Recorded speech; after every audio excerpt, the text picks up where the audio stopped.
नमस्कार मंडळी, स्वागत आहे तुमचं आपल्या यूट्यूब चॅनलवर ज्याचं नाव आहे काहीतरी स्पेशल खाऊया. तर आज आपण बनवणार आहोत अगदी सोपा, पटकन होणारा आणि सुपर टेस्टी असा प्लेन उपमा. चला तर मग लगेच सुरुवात करूया. सर्वप्रथम कढईमध्ये 1 चमच भरून तूप घालायचं आहे. त्यानंतर तुपामध्ये 1 वाटी रवा घालून कमी फ्लेमवर रवा खरपूस होईपर्यंत भाजून घ्यायचा आहे. रवा फास्ट गॅसवर भाजायचा नाही, कमी फ्लेमवर आपल्याला रवा भाजून घ्यायचा आहे.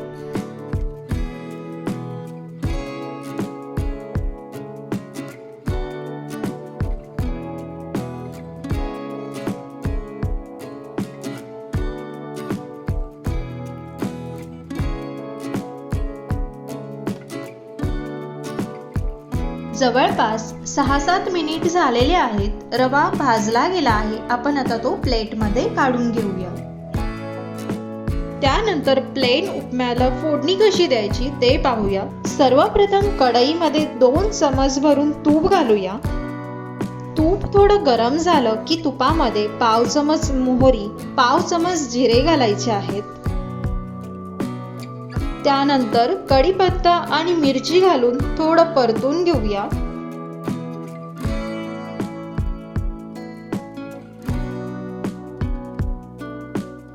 फोडणी थोडी तडतडली की त्यानंतर फोडणीमध्ये चवीपुरतं मीठ, पाव चमच हळद आणि 2 चमच साखर घालायची आहे.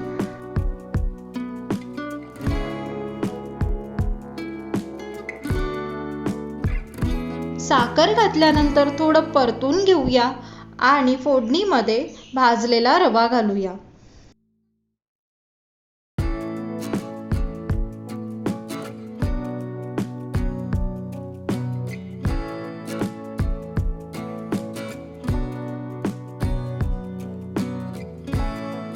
रवा फोडणी बरोबर चांगला परतला गेला आहे.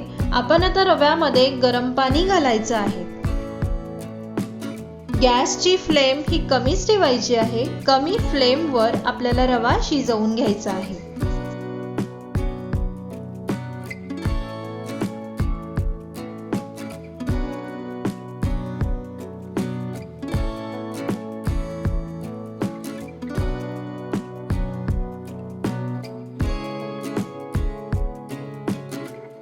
तुम्ही पाहू शकता उपमा मस्त फुललेला आहे. आपण आता उपम्यामध्ये थोडी कोथिंबीर घालूया. कोथिंबीर घातल्यानंतर पुन्हा थोडं परतून घेऊया.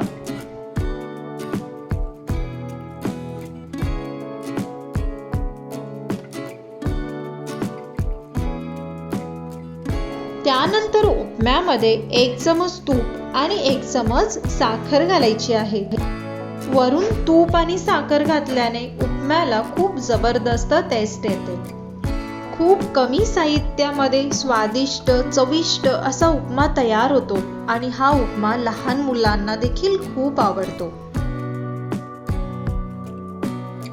आता आपण 2 मिनिटसाठी उपम्याला वाफेवर ठेवून देऊया.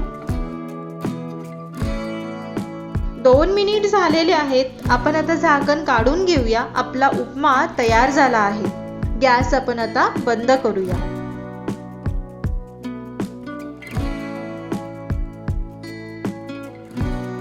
तर मंडळी, अशी होती सुपर टेस्टी प्लेन उपम्याची रेसिपी. तुम्हाला ही रेसिपी कशी वाटली ते कमेंटमध्ये नक्की सांगा. व्हिडिओ आवडला असेल तर लाईक करा, शेअर करा आणि आपल्या चॅनलला सबस्क्राईब करायला विसरू नका. तर पुन्हा भेटूया अशाच वेगवेगळ्या रेसिपींसह. धन्यवाद.